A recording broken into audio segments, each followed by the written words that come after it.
Hello everyone, I am सुगम। Welcome back. तो कैसे हो आप सब? आई होप आप सब अच्छे होंगे। स्वागत है आप सभी का आपके अपने एसपी स्टडी यूट्यूब चैनल पर। तो गाइस यहाँ पर आज हम देखने वाले हैं इकोनॉमिक्स में जो भी आपके इम्पोर्टेंट क्वेश्चन हैं इस बार के बोर्ड एग्जाम के लिए, उन सभी प्रश्नों पर यहाँ पर हम डिस्कस करेंगे। तो गाइस ये वीडियो आपको एंड तक देखना है। फर्स्ट क्वेश्चन यहाँ पर दिया गया है कि निम्नलिखित में से कौन सा पूर्ण प्रतियोगिता का लक्षण नहीं है। तो यहाँ पर पहले गाइस ऑप्शन देख लीजिए, इसके बाद इसका जो राइट ऑप्शन होगा उसको देखेंगे। फर्स्ट ऑप्शन यहाँ पर दिया गया है कि क्रेताओं की अधिक संख्या। सेकंड ऑप्शन है कि समरूप वस्तु। इसके बाद नेक्स्ट ऑप्शन है कीमत विभेद। इसके बाद अगला ऑप्शन है विक्रेताओं की अधिक संख्या। आपको बताना है निम्नलिखित में से कौन सा पूर्ण प्रतियोगिता का लक्षण नहीं है। तो पूर्ण प्रतियोगिता का लक्षण कौन सा नहीं है, यहाँ पर आपका जो राइट ऑप्शन है वो कौन सा हो जाएगा। तो फर्स्ट नंबर पर आपको क्या ऑप्शन मिला है, क्रेताओं की अधिक संख्या, ये आपका रॉन्ग है। राइट ऑप्शन हो जाएगा कीमत विभेद। ठीक है। इसके बाद यहाँ पर अगला क्वेश्चन देख लीजिए। तो नेक्स्ट है कि बंद अर्थव्यवस्था से क्या तात्पर्य है। तो बंद अर्थव्यवस्था से क्या तात्पर्य है, यहाँ पर इसका आंसर क्या हो जाएगा उसको देख लीजिए। तो बंद अर्थव्यवस्था क्या है, आप लिखोगे कि बंद अर्थव्यवस्था वह अर्थव्यवस्था है जिसका किसी अन्य देश के साथ आर्थिक संबंध नहीं है। ऐसे देश में ना आयात होते हैं और ना ही निर्यात। ठीक है। तो बंद अर्थव्यवस्था हम किसे कहेंगे, और पूछा जाता है कि भारत की अर्थव्यवस्था एक कैसी अर्थव्यवस्था है। तो भारत की अर्थव्यवस्था एक मिश्रित अर्थव्यवस्था है। ठीक है, ये क्वेश्चन ऑब्जेक्टिव क्वेश्चन में दे दिया जाता है। तो अगर ये पूछा जाए अतलग उत्तरीय प्रश्न में कि बंद अर्थव्यवस्था हम किसे कहेंगे, तो इसका आंसर आप लिखोगे कि बंद अर्थव्यवस्था वह अर्थव्यवस्था है जिसका किसी अन्य देश के साथ आर्थिक संबंध नहीं है। ऐसे देशों में ना तो आयात होता है और ना ही निर्यात, उसी को हम कहते हैं बंद अर्थव्यवस्था। और भारत में कैसी अर्थव्यवस्था पाई जाती है, भारत में मिश्रित अर्थव्यवस्था पाई जाती है। ठीक है, दोनों ही क्वेश्चन आपके इम्पोर्टेंट हैं। इसके बाद यहाँ पर आपको अगला क्वेश्चन क्या दिया गया है उसको देख लीजिए। तो आप देख सकते हो नेक्स्ट क्वेश्चन दिया गया है कि बाजार का नियम प्रस्तुत किया। तो बाजार का जो नियम है वो किसने प्रस्तुत किया, जे.एम. कीन्स ने। सेकंड यहाँ पर ऑप्शन है जे.बी. से ने। थर्ड यहाँ पर ऑप्शन है ए.सी. पीगू ने। इसके बाद 4 नंबर पर ऑप्शन में है जे.बी. क्लार्क ने। आपको क्या बताना है कि बाजार का नियम प्रस्तुत किया। तो बाजार का नियम किसने प्रस्तुत किया है, यहाँ पर आपका कौन सा ऑप्शन राइट हो जाएगा उसको देख लीजिए। तो यहाँ पर गई जे.बी. क्लार्क जो ऑप्शन है ये ऑप्शन आपका गलत है। ए.सी. पीगू ये भी गलत है। जे.एम. कीन्स ने ये भी गलत है। राइट ऑप्शन हो जाएगा जे.बी. से ने।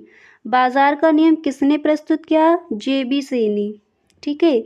चलिए इसके बाद सब्जेक्टिव क्वेश्चन में अगला क्वेश्चन है कि मांग का नियम क्या है। वेरी वेरी मोस्ट इम्पोर्टेंट आपका क्वेश्चन है गाइस, और ये कई बार पूछा भी गया है कि मांग का नियम क्या है।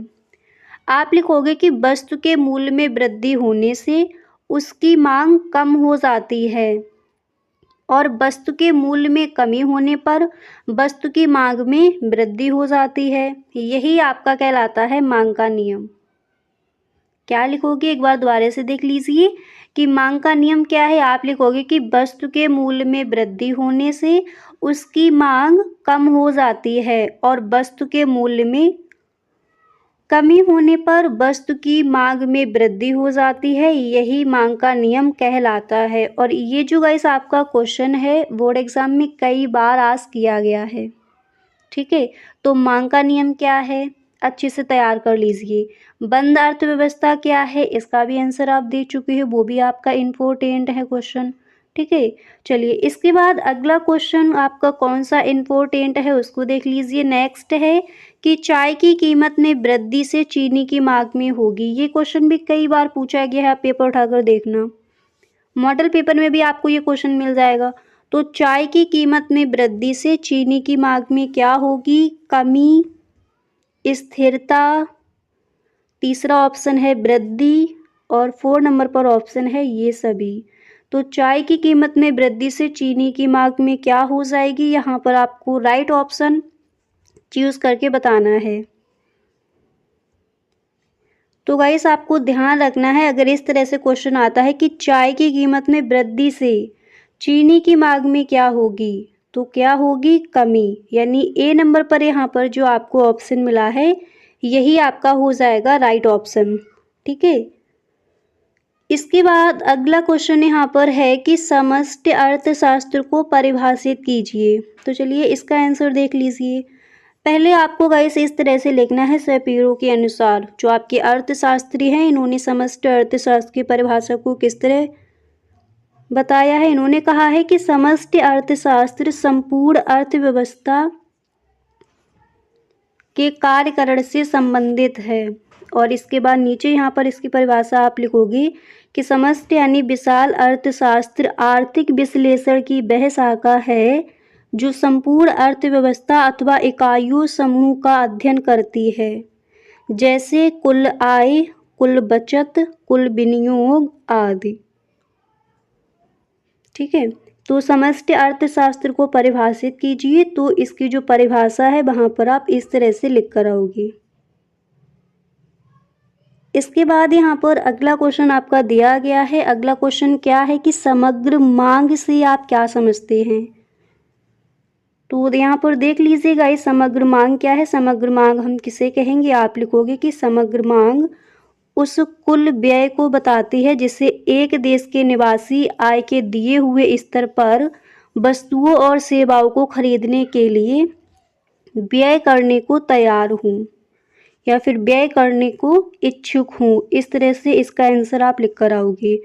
तो समग्र मांग क्या है, आप लिखोगे समग्र मांग उस कुल व्यय को बताती है, यानी उस कुल खर्च को बताती है जिससे एक देश के निवासी आय के दिए हुए स्तर पर वस्तुओं और सेवाओं को खरीदने के लिए व्यय करने को तैयार हूँ।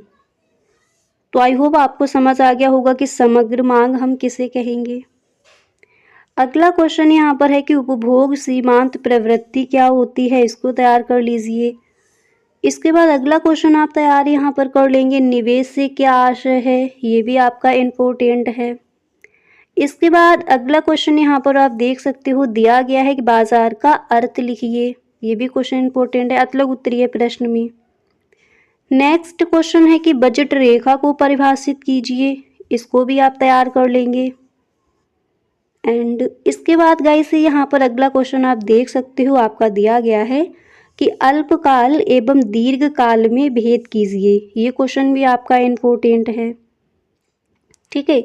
इसके बाद गाइस जो आपके मोस्ट इम्पोर्टेंट क्वेश्चन पूरी बुक से कौन कौन से हैं उसका एक वीडियो आपको मिल जाएगा, तो उस वीडियो को देखना आप ना भूलें।